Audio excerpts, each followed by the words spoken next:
এই সাধারণ নির্বাচনে ভারতীয় জনতা পার্টি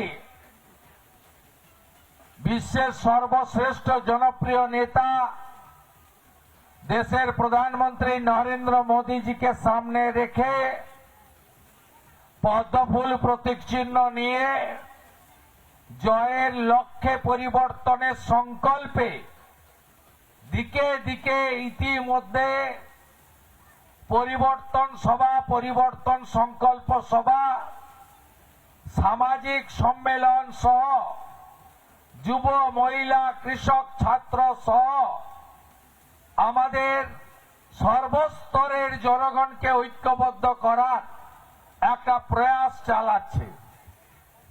আমার কয়েকদিন আগে রামপুরহাটে বুথকর্মী সম্মেলনে আসার কথা ছিল এবং সেদিন জাতীয় সভাপতি, তরুণ সভাপতি নীতিন নবীনজি আসার কারণে আমি আসিনি।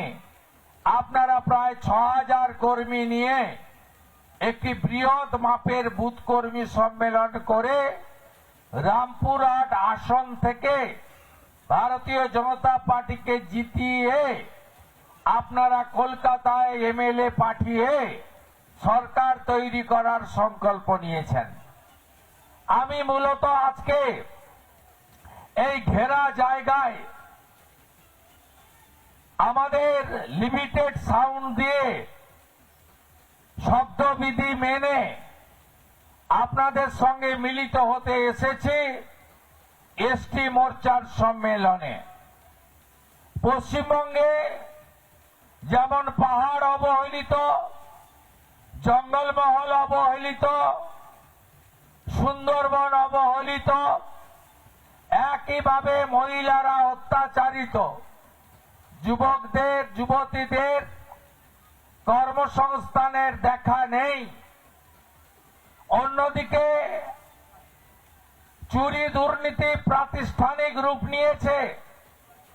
পুলিশের কাজ তোলা তোলো, 25 রাখো, 75 কলকাতায় পৌঁছে দাও, এটা যেমন হচ্ছে, সাথে সাথে আমাদের এসসি এসটিদের যত অধিকার ভারতের সংবিধান দিয়ে গেছে সব কেড়ে নেওয়ার কাজ এই পশ্চিমবঙ্গে জামাতিদের সরকার, মুসলিম লীগ টু সরকার, যারা পশ্চিমবঙ্গকে গ্রেটার বাংলাদেশ বানাতে চায়, এই সরকার সেই কাজ করে চলেছে। নানা ধরনের কন্টেন্ট দেখার জন্য লাইক করুন, শেয়ার করুন আমাদের ফেসবুক পেজ, সাবস্ক্রাইব করুন আমাদের ইউটিউব চ্যানেল। পাশাপাশি অন্যান্য ব্রেকিং নিউজের জন্য অবশ্যই চোখ রাখুন রিপাবলিক বাংলায়।